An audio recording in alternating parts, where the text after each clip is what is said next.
Spiritual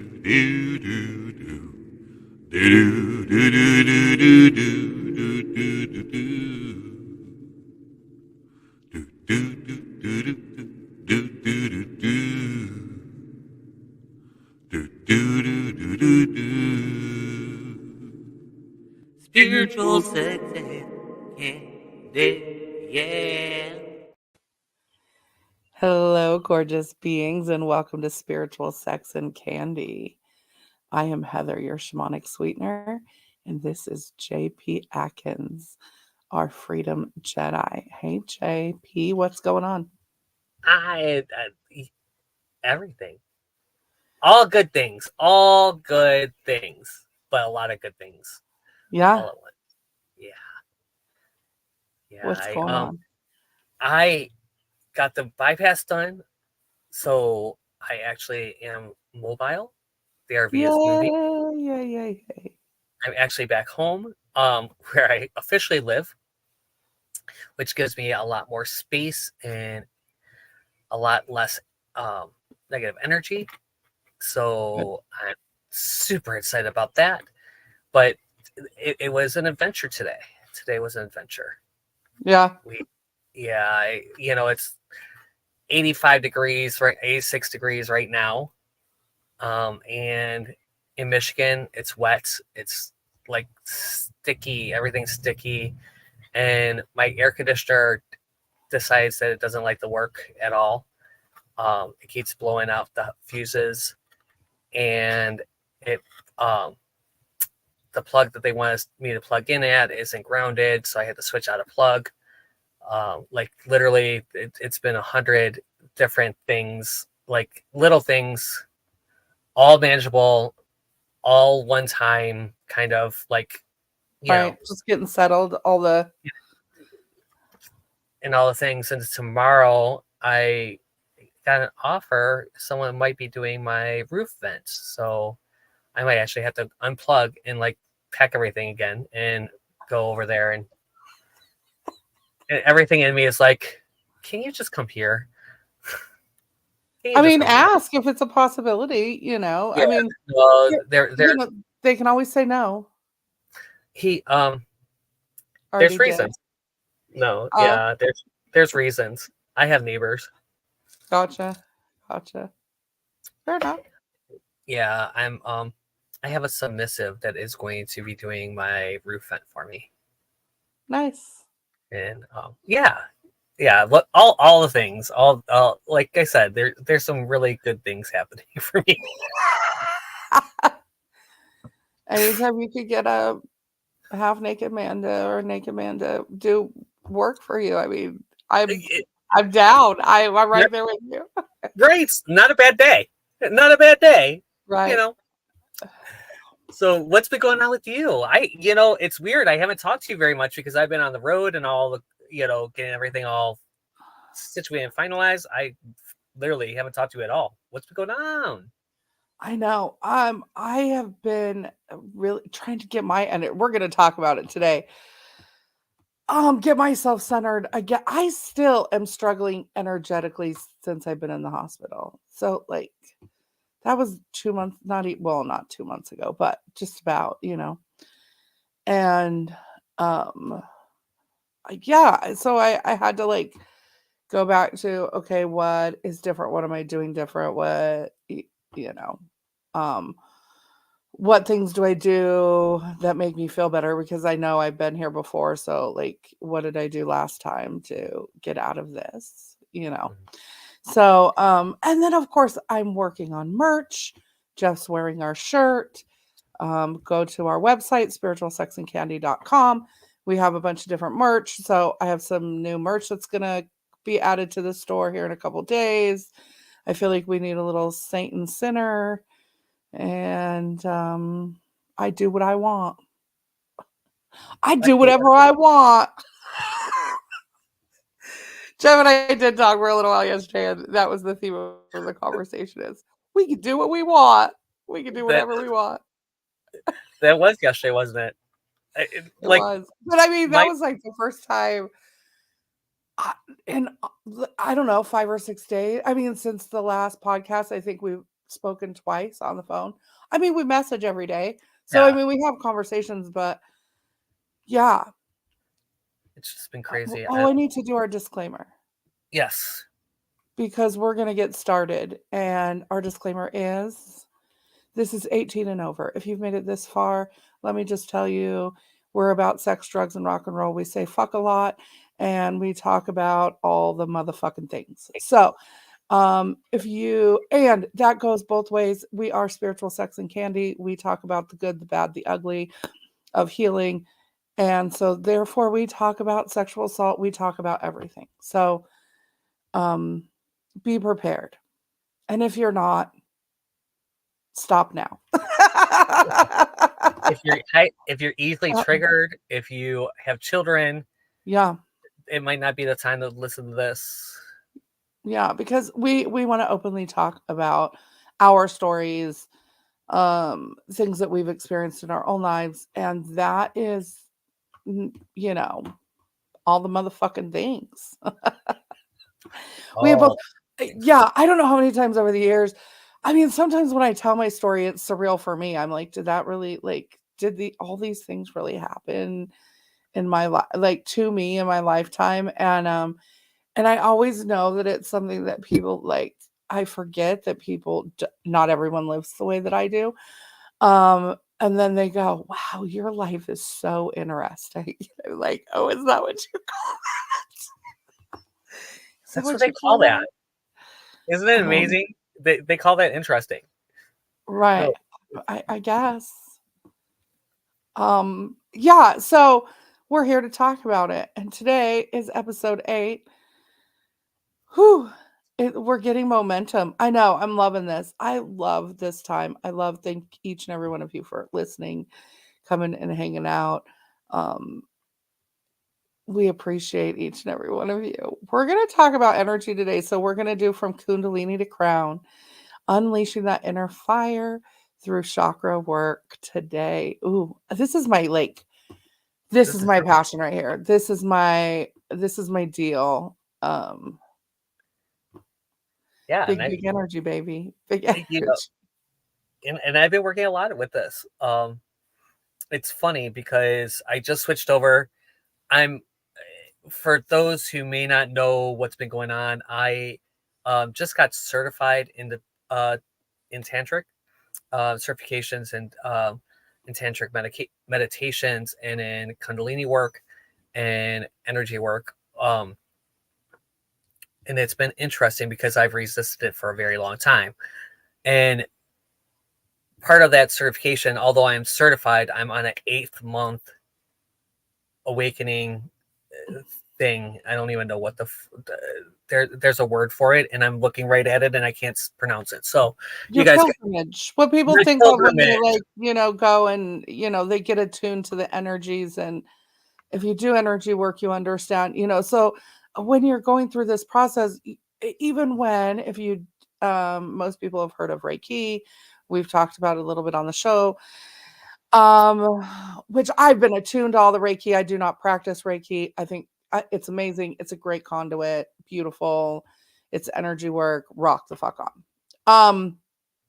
But you take a course and you do Reiki 1, and then you attune yourself to that energy, and then you sit in that energy for a month or 2 or 3, depending on how you're how your whoever you're taking your classes with does it. And it's attunement to that energy and getting comfortable in that energy. And then you do the next level, and then you can go on to become a Reiki master if you so choose. You can just be a practitioner, whatever you choose to do, right? And so that's kind of what you're doing. You just did like all the studying because it's Jeff. He did it in like a week time. He did 8 weeks worth of and then 8 months worth of knowledge in a week, and now he has to attune himself to all this crazy energy. And we've joked about it before on this podcast, is that I was on acid for 3 days. I wasn't on acid but it felt like I was on acid, energetic acid for 3 days. And but what I'm working on now is that each month there is a practice for a chakra, right? And I did my first one, which is opening up my Anja chakra, the third eye. And the second one is the Mohala. Ooh, yes, Hala, Muhala. Freaking taint, people. It's the root chakra. And so that's the next one in this series. And It's interesting. So let's talk about that, because you said you started with your third eye chakra, Mhm. which is an interesting place to start, but we should talk about the body's chakras, because that is the third eye chakra is your connection to yourself, your soul, your higher consciousness, as we like to call it, higher self, all those things. And so you have to be able to connect with yourself in order to do the rest of the work, Mhm. Yeah, right? it really does open for me, for in how it was explained to me. What the reason why is because it keeps everything else from going crazy. Because once you're connected with you, highly connected with you, um, everything else tends to fall in line, right? Energetically. I Yeah. don't know if that's true because I'm working on root chakra, and I can tell you there's been some things. There's been some things for the last 2 weeks. And like as soon as I started, it was like, oh, we're gonna open up all of that energy. Okay. Can we not? Can we like okay. Um so it's been interesting to say the Yeah. least. Energy work. So I guess we should talk about energy first and then get into personal energy and the body's energy, because everything is made of energy. So if Yeah. you want to come at it from a scientific point of view, we've proven it over and over. This is where my belief system is wrapped around all of this, is that we are energy. We have to fuel ourselves. Our heart beats on an energetic pulse that is sent from our brain energetically. Our nervous system is energy conduction throughout, right? So we are energy. We also take in energy and we exude energy. And as I talk about it, my throat chakra, of course, starts to clear out and my voice gets clearer because I'm communicating what I'm supposed to be communicating, which happens when you do your work and you're doing energy work, right? And so how we exude and receive energy into our bodies is through chakras, right? And we have 7 main chakras that most of the time, if you look up chakras, those are the 7 you're going to get. But you also have energy, you have portals, and they're like portals into you. When I picture them, because they do move in directions, each one moves in a different direction. So when you start with your root chakra, it moves in a clockwise direction, and then they're opposite all the way up your body. Um, and they're funnels of energy that come in and out of your body, and each one represents something different, and it's a beautiful, beautiful thing. And when they are blocked, it shows up in us physically. Mhm. Yeah, Right. and definitely. And it's interesting because I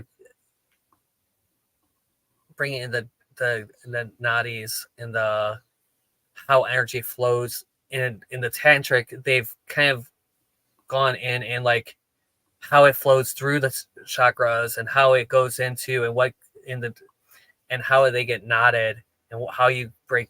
And so a lot of the study that I've just been doing, it's like interesting, and it's exactly what it's kind of like the next level of the Jediism that I studied before. We are energy; it passes to us, it's through us. And it is us. And then Right. now it's like controlling that personal energy. Okay, so all right, so I have the energy going all over. Okay, now let's focus this energy in a way that makes sense and Yeah. it's most useful for me in the world around me. Right, because when you align and center your own energy, then because what you put off, you get back. So we are reverberation of what energy we're putting out into the universe.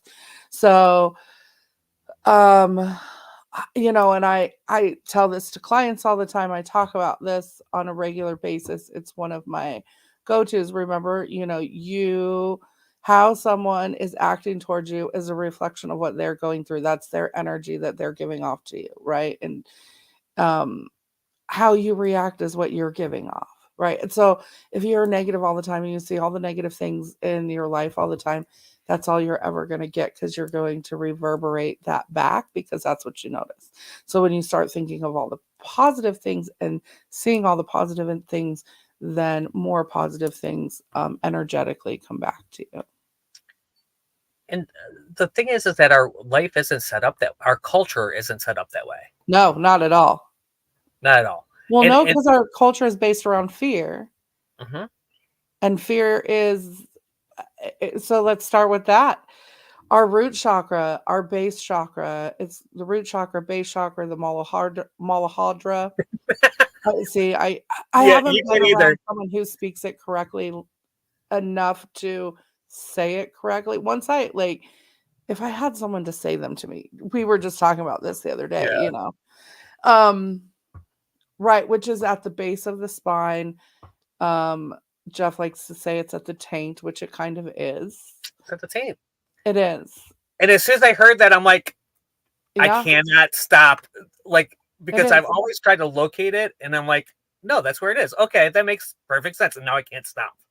Like, Yeah. that's just where it Yeah. is. So it has to do with your survival, right? And so um your safety, your security, your survival. And the blockage of that is fear, right? And so we live in a society where they want to keep us in fear, because when you're fearful, you can be controlled.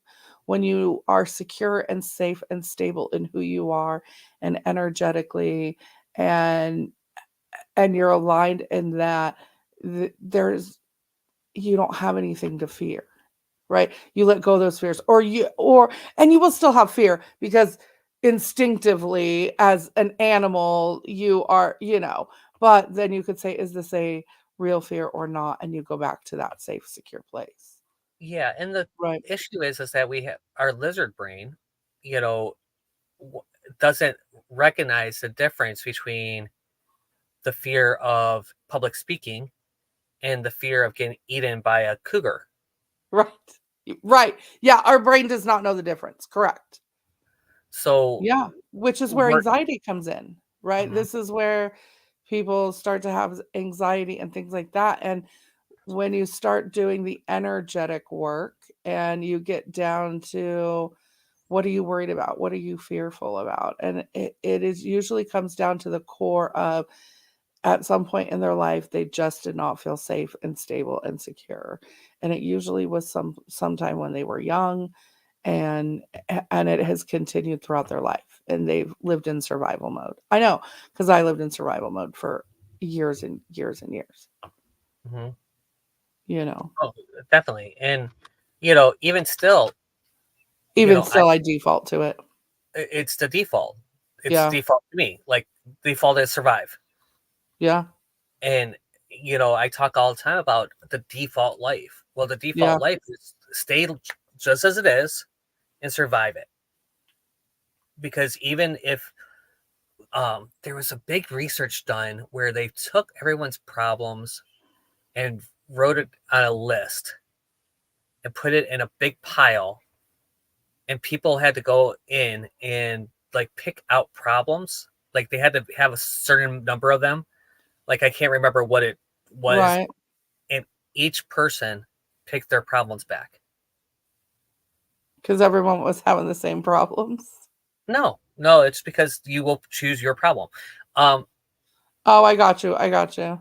there's been research done that says that if someone hits you in the head every day with a hammer, Yeah. hits you in the head every day with a hammer, your body will crave that hit. Yep. You will Oh, go yeah. out and find it. Even when you're away from that person, you will go You'll and hit buy it. yourself with the hammer. Yep. Yeah.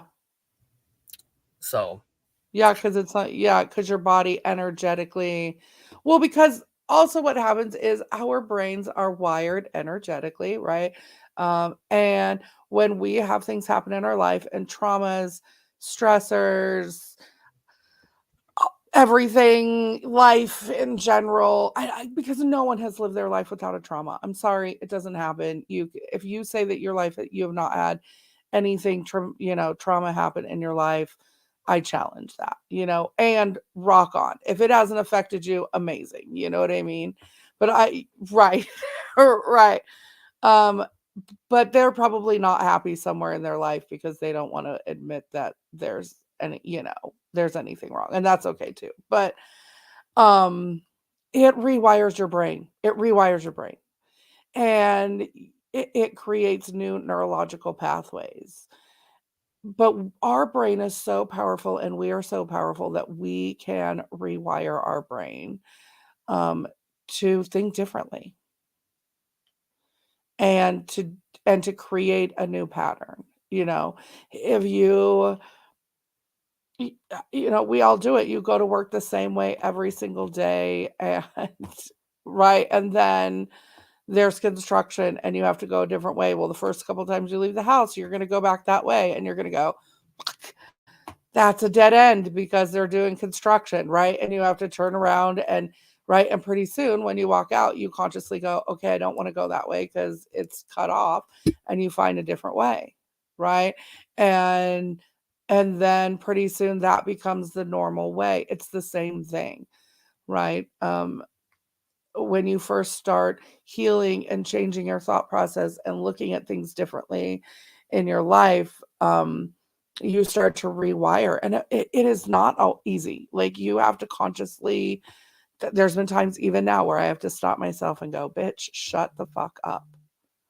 Right? Because I'm just not being nice to myself. And I'm going into that default mindset, that default thought process that was that way for so long that it just comes up again. And then you have to go, no, that's not what we're doing.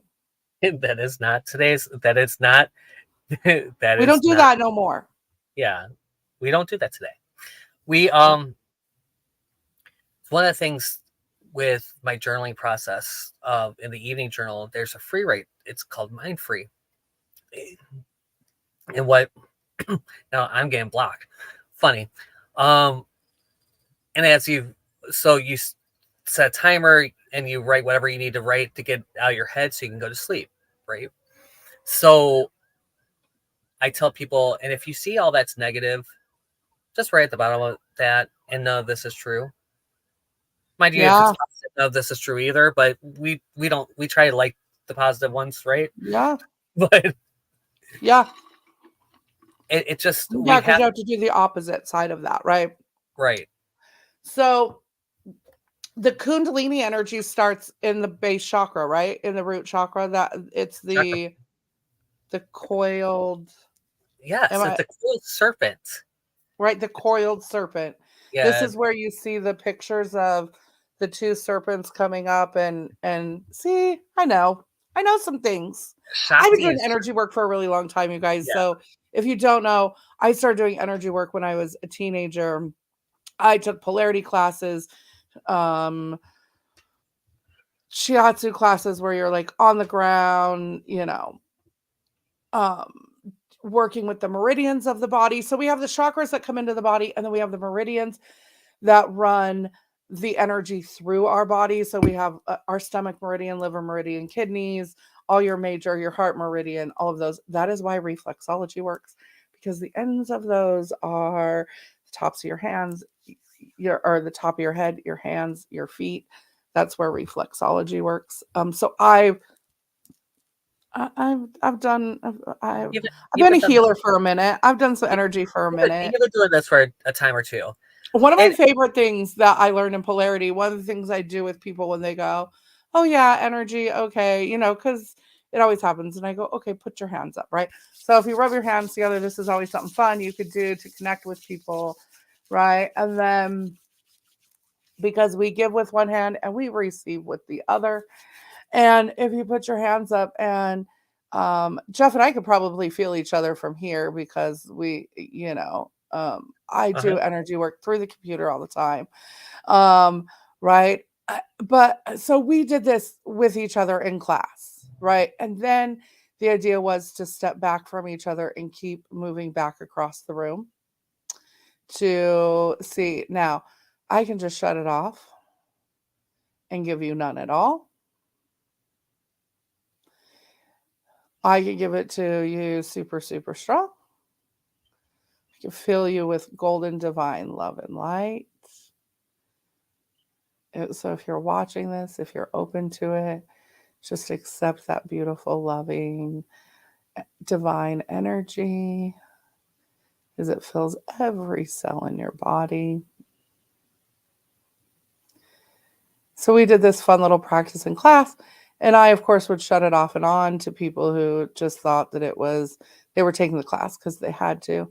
And then I partnered up with this one girl, and we went all the way across the room.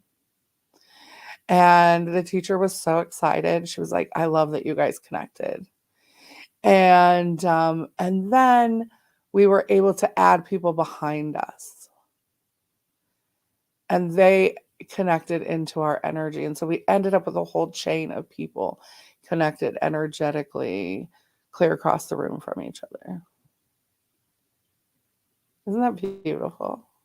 It is. It is great. It's just such a fun, beautiful, beautiful thing to do. I love doing it when I'm live on TikTok and things like that, to just like, here, just let's give some love. We don't get, love is the ultimate energy, right? We sit at different vibrations. We talk about that.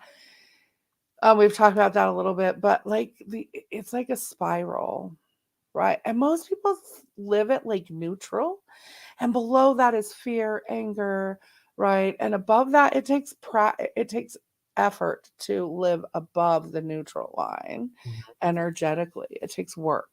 And the ultimate goal is to keep going up that spiral until love is the ultimate, when you can sit in love the majority of the time. And I always try to go back to love. So even through this whole process that I've been going through, it's because I'm leveling up, and I know I am. And it's exhausting. When you do a major up level energetically, it's exhausting. It's exhausting. It's so worth it though. Is it? No, I'm kidding. I'm Yes, just it messing is. with it. Heather and I joke all the time that I try to ignore this as much as possible, and now I'm to a point where I can't ignore it anymore. And so it was like, okay, and I'm still not convinced this is better. Sometimes ignorance. So I mean, I got into energy work. I started really young in energy work. I got into working with the chakras because I needed a place to start in my healing journey, right? So like I had stopped therapy. I had all this and I had a medium friend tell me, you're going to write a book one day and it's going to be based around the chakras. And I was like, what? And now it's in here. It's in here. My story, and it's based around the chakras. And so I was like, where do I start in my own healing journey? And there is a correlation to physically what happens, physically to your body when when you have energetic blocks, right? So I'm going to use stress an example because everyone has stress in their life, right? And you get a pit in your stomach. This is where anxiety shows up and feels like that is your solar plexus chakra. Right. And this is around shame, and it affects your digestive tract, right? This is why you get bubble guts. This is why you have to, when you are anxious, you have to go do something. It makes you nervous to do that because it has to do with your self-esteem, your confidence, something along those lines. You'll want to shit your pants, right? People, all the time, I have this speaking engagement, and what do I do every time before I go on stage? I have to go shit, you know what I mean, or whatever, because that is your body's defense mechanism to preserving the energy in you, right? Yeah. And so I had like all these walking wounds, And I just felt like, I was like, how do I even, where do I begin? What do I begin with? And where do I begin? Looking wounds. To find that's a really beautiful term. Yeah, And walking wound. yeah, So for me, I always, through therapy, I always try to find a way that it relates to me. And I do this with my clients as well, of how things relate to you. So for me, I felt like I always had all these bandages on. So each one of my traumas was kind of a bandage for me. It's a pound for me. So now I'm working on shedding that part of it, that protection, right? Because I carried my stuff with me. But I felt like I was just one walking wound, where every single bandage, I had leaked through every bandage. I couldn't keep the bandages up anymore because I was bleeding through every wound that had ever happened to me through my whole life. I was super self-aware of my how I dealt with things, what what was wrong, and it was just overflowing into my life. I felt it was. Other people had no idea. They were like, "You're so strong. Heather's always got, Heather will deal with it. She always finds a way to deal with it," which I do, and it's usually by myself. I don't I do my healing in private, which is funny because I help other people and hold space for other people. But when it comes to my own stuff, but that's why, because I learned how to do it so that I can share it with you. And the mhm. only way for me to do that is to do a lot of it on my own. And so I started going through, and then I had that thought of the chakras. And I'm like, that is a great place to start. And so I started really just researching each chakra. And I started with the root chakra and what causes it to be blocked. And as I went through each one of those things, I worked on all of my own things that fell under that, right? Safety and security, right? That is, fear is your root chakra. What in your, I lived in a house where you would think from the outside that it was safe and stable, and it was to some degree, except for we were told all the time that we can't talk about the fact that my parents smoked marijuana, because CPS is, someone will call the cops and the cops will come and arrest you, arrest your parents, my parents, and CPS will come and take us away. And do you want that to happen? And we were told this from a very, very young age, right? Yeah, Do you want that to happen? Because if you go to school and you tell anyone, right? So there's that, that that, fear that, base in my life, right? um and I worked my way up, and then we get to the sacral chakra, and this is pleasure. This is also guilt, right? This is where we hold that guilt. shame. um and guilt stops us from having pleasure, right? And this is based around relationships and desires and sensuality and sexuality and all of those things that we are made to feel guilty for, right? And then we get into our solar plexus, which is shame, right? And this is where our self-talk, and even saying that, makes my legs tingle all over, right? The other side of that is willpower and confidence, because when you clear that out, that is what comes, is your willpower and your confidence and your self-esteem, and you shine brightly, right? This is your gut instincts. But when you Big have shame breakdown. about who you are at your core, right? Then how do you can't shine. You can't shine that beautiful light, right? And I had so much grief in my life, which is your heart chakra, that,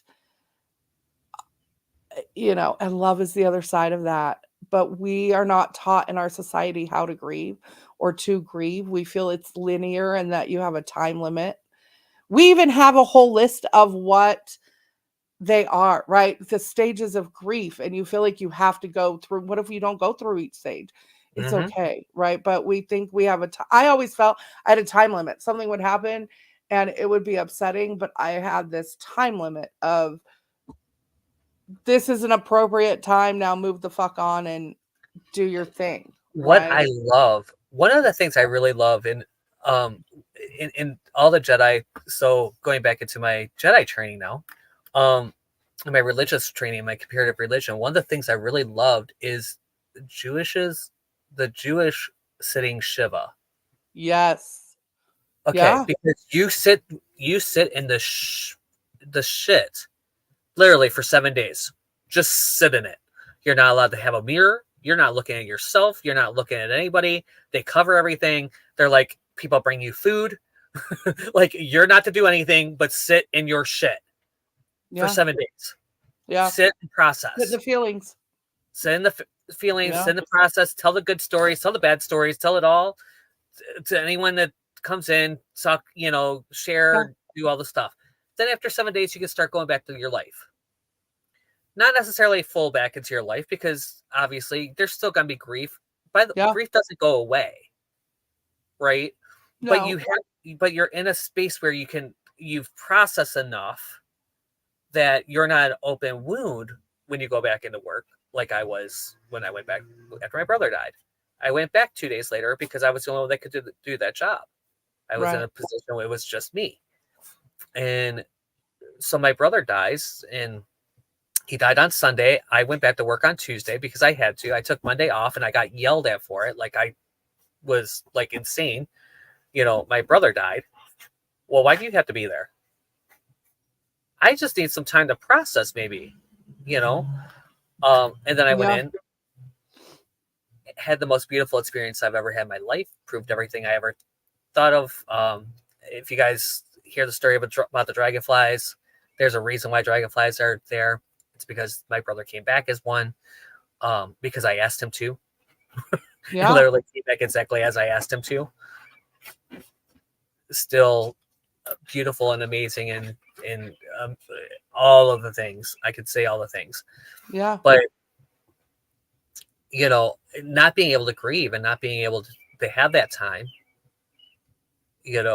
was really didn't allow me to process. So then when my ex died, he was my ex when he died, but we had already been apart for 3 years. But it was still like, then how do you deal with that? And it's in the middle of COVID, so you can't even do a funeral. And Yeah. his family was so sick of him. They weren't going to do a memorial. They didn't do anything online. They literally like put him in the ground and like, we're going to cremate him and basically sprinkle his ashes over here and call it a Yeah. day. Yeah. So having that time limit and that space is so important and so beautiful. It's a beautiful practice. It is. I think and I think originally that was the idea behind Awake as well, right? Was to sit and just honor that person, and that's what we did Awake for my dad. We had him cremated, and it was like, I don't know, a month later or something like that, the end of the month, I guess. Yeah. I don't know. It's all kind of a blur. Um and but it was to honor him, and so we had a party. We did a flag ceremony.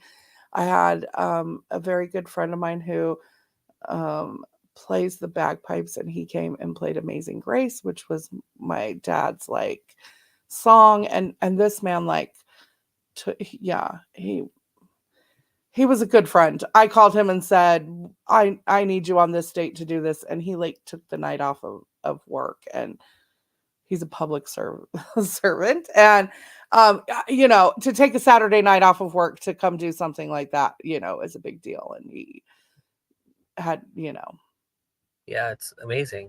and then we had it at the Eagles, which he was an auxiliary member of and helped run the Eagles, our little, just everything that was about him. We just celebrated who he was and how he lived, and it was beautiful. It was a beautiful thing. And my mom's, which, I was 23 when my mom passed, and we cremated her and took her back to Ohio, and we had this church service with a bunch of people that we didn't know, because they were all friends of my aunt and my uncles, and they were people like that knew us when we were little, knew my mom when she was younger growing up, and Yeah. but it was not it was not the people who knew my mom. It wasn't, who she was here. And it was just this, it wasn't her. Right. And then we went back to my grandparents' house, and I don't know, ate some food. I don't even remember. And we sat around as a family, and and talked about her and told stories and stuff like that. But it was not, that Yeah, wasn't my mom. I mean, that wasn't my mom. You exactly, know? exactly, and Yeah. it's hard. I mean, like grief is such a hard thing because it doesn't. There's days where I miss my brother. Like I Yeah. would love for him to see what's going on now Yeah. in the Dragonfly Center and some things, right? Yeah. And it's not gonna, it's not gonna go away. It doesn't go away, No. but at least if you have the time to process, Yeah. it's not going to come up and sneak up behind you and knock you on your knees. Yeah. So I mean, I don't know. I obviously I'm not Jewish. Some days I wish I were. Um, I wish No, I but could get it. I mean, I totally respect, but that's one of those things that you take from, then write that in your living will. Like, I want people to sit Shiva for me. Like, you all need to, you want to be a part of this, then you need to, party it up for 3 days. I don't know. Right. There was Have a it, there's got to be crazier things out there than that, of probably not. people writing in wills what they want, want done, and stuff, There was this movie not too long ago that I watched. It had Jason Bateman in it, and I can't, and like all kinds of like A-list actors and actresses. Right. They were amazing. It was amazing, but that was the premise of the movie. So his father died, and they had to come back and sit Shiva, because he said that anyone that didn't show up got ran out. Right, didn't get their cut of the pie. Right. Then again, Which I guess would only work if you had a whole lot of money, because other than right. that, everyone would be like, "What the?" What the hell? But had to come home and had to spend 7 days together, and Yeah, and they had to sit Shiva traditionally, which they yeah. weren't like practicing. They're like, we're Jewish. That was one of the lines, like at the beginning of it was, Right, we're we're Jewish. Jewish. Like, oh, it'd be kind of like your dad saying, okay, you need to sit Shiva, and you'd be like, Right, for what? why would Yeah, I? Why? Okay, we're Jewish. Okay, yeah, um, we are today. No. honoring our Jewish heritage. You'd be like, where did that come from? Yeah, Um, so yeah, it's a really great movie. I'll have to look it up one day and we'll talk about it. But it's a great movie. It was funny and it really does talk about this yeah. and It's all just the family drama this shows giving, up. but through the whole process, I created a whole, my whole healing program around the chakras, and really getting into where in your life did these blockages come up, so that you can release them and connect with yourself, because each time you do that, you're cleaning. I took it as like clean, going back to the wound thing. It was taking each bandage off and going, okay, what is this about? And cleaning that wound out and disinfecting it and caring for it properly, Mhm. and allowing it to heal instead of just be a festering sore. And it's a lot of work. It's a lot of work, It is a lot of because work. it's just like a real wound, you got, where you have to pay attention to it, and you have to acknowledge it, and if not, it will make you septic and kill you. And and it will come up physically. It will come up physically. I mean, even I have fibromyalgia, and they are saying more and more that there's a correlation with trauma and fibromyalgia, because it rewires the brain and causes all kinds of nerve electrical funkiness in the body. And sometimes that is a physical trauma that happens, and sometimes that is an emotional trauma that happens, and it actually literally rewires the brain. Your body doesn't know the difference. Your body doesn't know the difference. And I have PTSD. I put PTSD on many levels, for many different things. So it's not just one event that plays over and over. Um, Because for people that don't know, just to educate, there's all kinds of different types of PTSD. We think of what, when most people say PTSD, people automatically think military, which it is very prominent in, because of the severity of the traumas that they see and go through. But PTSD comes in many, many forms. And I have, I've had many of things. What, yeah, and it's, to rewire out of that is, I finally now, after my mom's been gone for 25 years, and it is just now that I can hear an ambulance and not instantly like think of her.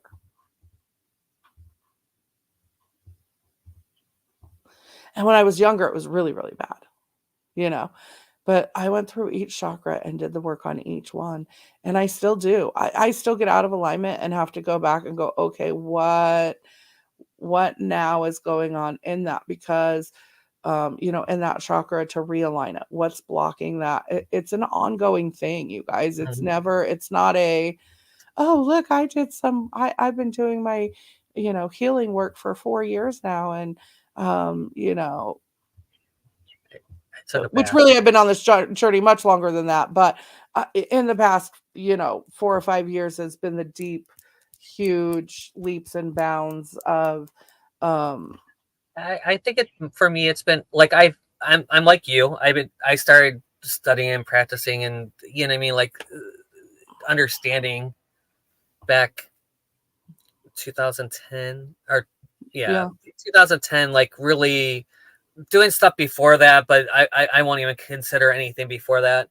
But really getting to know and understand that around 2010, but since 2020 is when things started really changing. 2020 into 2021.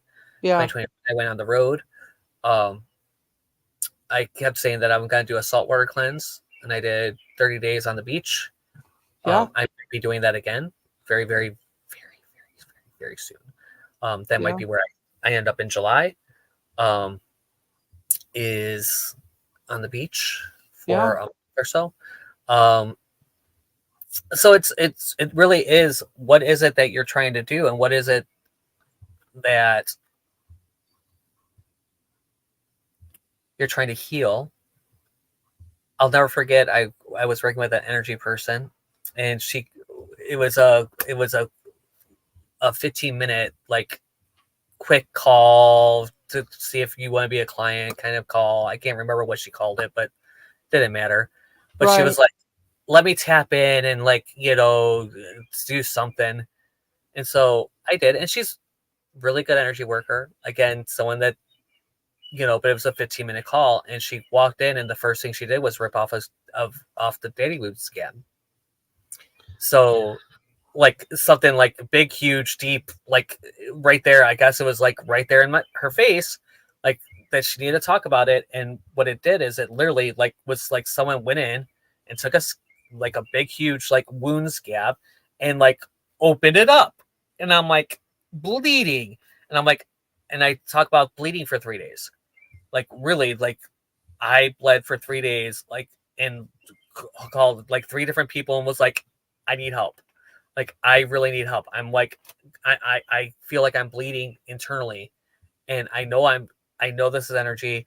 I know what's going on, and I don't know But you could have a physical effect of that, like, when you say a bleeding wound, but like, it will manifest into you physically once you acknowledge it, and even if you don't, by the way, just for the record,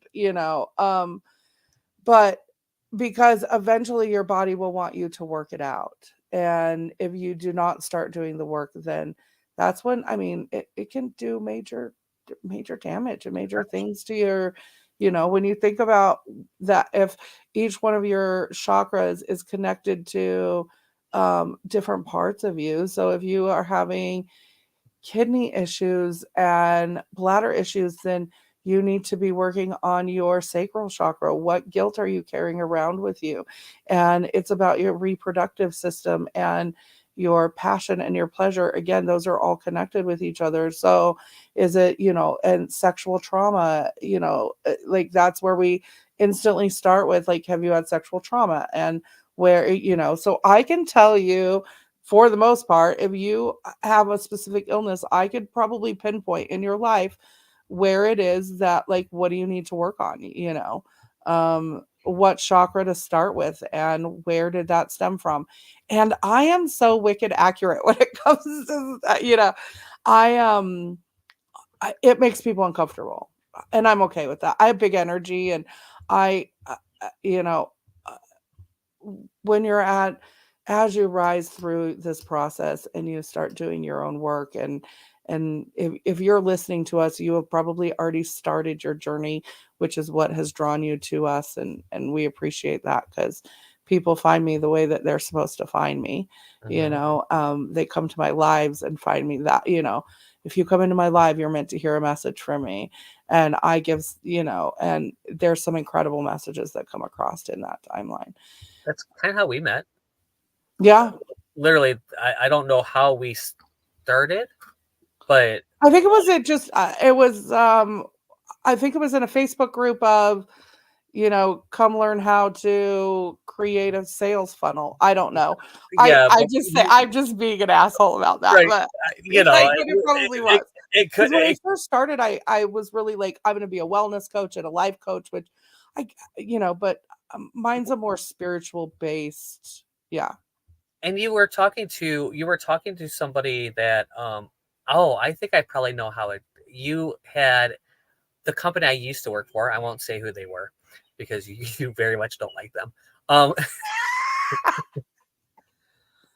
You very much don't like them, and I know. And you probably joined the group when Yeah. I was doing all the group stuff, and Yeah. so I just because I was adding everybody as they join, Yeah. and so what was probably funny is that we met probably because of them. Well, I mean, And yeah, it would be because of them, which is funny because I like. Have you ever just met people where you just like, I do not vibe with these people. I just don't. I just don't, and I'm okay with that. uh-huh. I I'm not everyone's cup of tea, and it's right, because I'm a shot of whiskey, baby. Like, you're right. I'm not your cup of tea, because I'm I'm more more coffee-ish. I'm more on the lines of whiskey, Yeah. and I was thinking about this earlier, before every show, I kind of spend Tuesdays as kind of my day to Mondays and Tuesdays for me are kind of like just my own energetic days. So, like, before I come and do this, I usually am I'm looking over what we're talking about and really just getting in the vibe and in the energy of what we're going to discuss, because for me that's very, very important. I want to come Right. from, an authentic place. And so um I struggle with body dysmorphia. That's one of those things that I struggle with, and knowing energetically that it has to do with safety and security and protection and stuff. Like, I physically carried all my stuff for so long. And I literally just had this conversation the other day with a friend of mine about one of the words that still makes me cringe sometimes when people call me is strong. You could call me fierce. You could call me a badass fucking bitch. You could call me a queen. You can call me a boss lady, all of those things. But strong is a word for me that for many, many years, and I think it started when I was a little kid, where strong to me meant physically strong, right? Because that is what we're taught the word strong is, not emotionally strong. That's not how we're taught to interpret that word, right? So when you hear the word strong, the first thing I think of is someone who is physically strong, burly, right? A strong individual, which meant that if I was so strong, then I have to carry all of this with me. I have to carry it all myself. And so then it became a protection and a shield of, I'm just going to keep this to myself. And then I was told, like, everyone thinks I'm taller than I am. I'm only 5'5", people. Now, I'm like 5'5" and a half, 5'6" on a good day. I was only ever 5'7" at my tallest, right? But even people who know me in real life, like, will say, oh, she's 5'8", 5'9", like, people always think I'm much taller than I am, because I have big energy, and I never felt like I could take up energetic space, so I took up physical space. This is something that, like, and earlier today, I was like, oh, I don't need. I'm allowed to take up energetic space. It doesn't have to be a physical space, because what was happening was I was keeping all that energy inside of me, and then I was taking up physical space instead of energetic space, because the universe was going to make me take up space in some way, right? And so now I just take up energetic space. I change the energy in a room. When I walk in a room, everyone in that room knows that I'm in the room, and I am perfectly okay with that. It used to make me uncomfortable, but now I own the room. I have a really good exercise around that, actually. So when you are walking into a room that has other people in it, obviously, Right. right? So when you're working and you walk in, smile and see how long it takes for somebody to address you. Count. Yeah. Okay. And that's a measure of your energy. So, and someone told me this is not my exercise. I got it from somebody else who got it from somebody else and got it from, Well, of whatever, course. you know, But it's something you practice and you do, or you yeah, have helped individuals to do. It becomes your practice. Absolutely. and the reason why is because I was feeling not enough somewhere, not, not enoughness was coming up. And so one of my friends said, I want you just to do this. Go into the center. I was assessing around Landmark at the time. I was on a whole thing. They go, have you ever noticed how people, because I didn't, but have you ever noticed that every time you walk in a room, someone like almost immediately says hi to you? Watch how other people walk into a room and see what happens. Right? And I would walk into the room, and literally within 5 seconds of me walking into a room, someone would acknowledge I was there. And I would sit there, if I was working in the office area, Yeah. I would sit there, and it didn't happen like that for everyone. It wasn't just a default that people were like, Right. Right. That someone came in and right. right. Yeah. So notice that and start noticing when that is true. And if you want to up your energy, see how fast you can get that in. Like, push your energy in Oh, there. I definitely. Oh no, when Yeah, I walk in a room, it you don't depends need on it. what I want. If I want to go in incognito, I could pull the energy back and just kind of slide into the room and slide into the background, and I do that a lot when I go to some really good friend of mine who you've seen their backyard. It's Yeah. some of my closest friends. But I don't vibe with a lot of the people that I'm just on a different plane than they are, and Mhm. that's okay. So when I go in, I just kind of,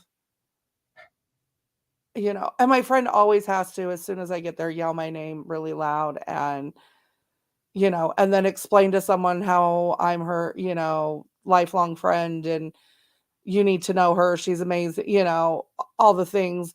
And then usually, but I've learned to just kind of go and sit, and people, so they'll talk to me. Everyone will talk to me at some point. But I give off such a vibe that I my children will not allow me to smile when I am in public at at at men, because they will follow me around the grocery store, um, because of the vibe I give off. Years ago, I was staying with a friend, and she was always in the motorized cart, and I would have the regular grocery cart behind me, right? And we'd be bebopping along, and she'd say, "It is so fun to go to the grocery store with you." And I'm like, "Why?" And she goes, "Because you're clueless," which makes it even better. You know, she goes, "You have no idea what's going on." And she goes, "But I have watched men almost hit their wives. I have watched them stumble over their own 2 feet, because they're by themselves, and they will bleh, bleh, bleh, bleh, and back up to like take a second glance." And she goes, "The best part is you have no idea that it's going on." And then yeah, and then my daughter's like, "You're not allowed to smile at them." because then they feel like they need to talk to me. So she's like, no smiling, no eye contact, no nothing, because then they feel obligated to talk to me. And women do it as well. Women, but Mhm.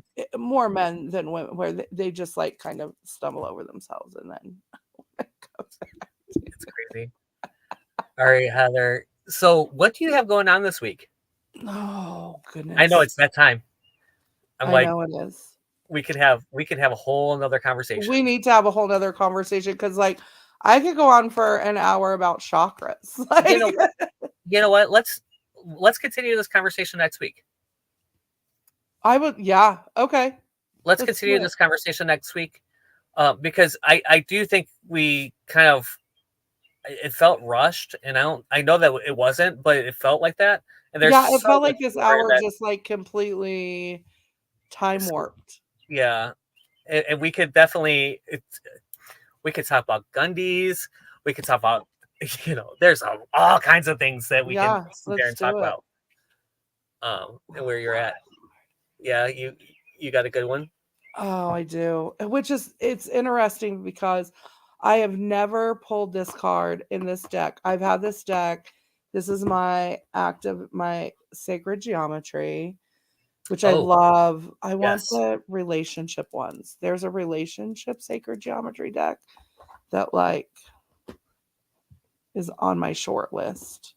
Cuz 25 You decks is not enough you need another deck. anymore. But I've never gotten this card and I've gotten it twice in a week. So that says something because like I didn't even know this card was in here. Um, everyone has that deck where, like you get a random card once in a while where you're like, oh, and all the times I've played with this deck, I've never gotten it. Mhm. And it is soul time,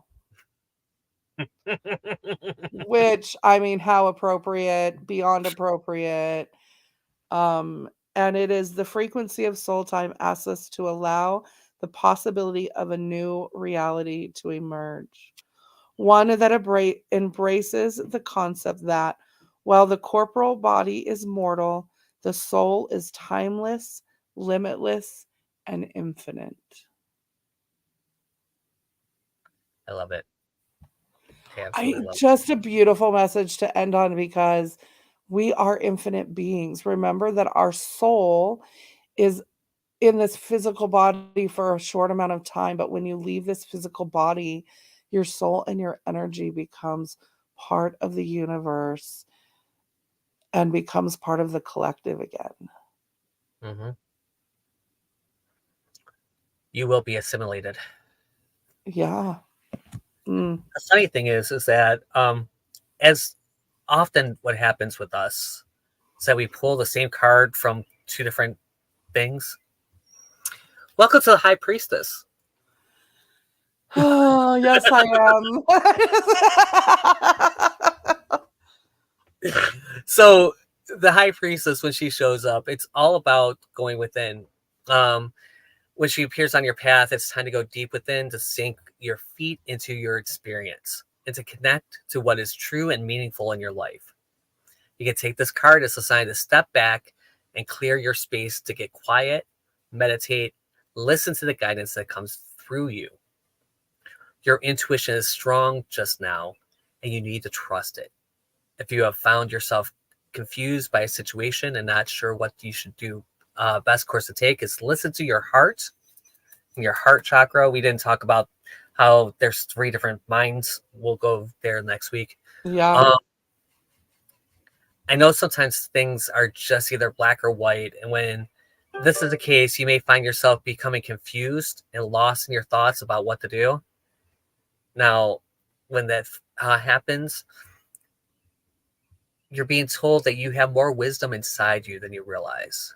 Mm-hmm. Do not listen to what others are advising you to do, as you know what is best for you. If you've so Heather is famous for this, and and we joke about this all the time, is that Heather will listen and then go off and do whatever she wants to do anyways.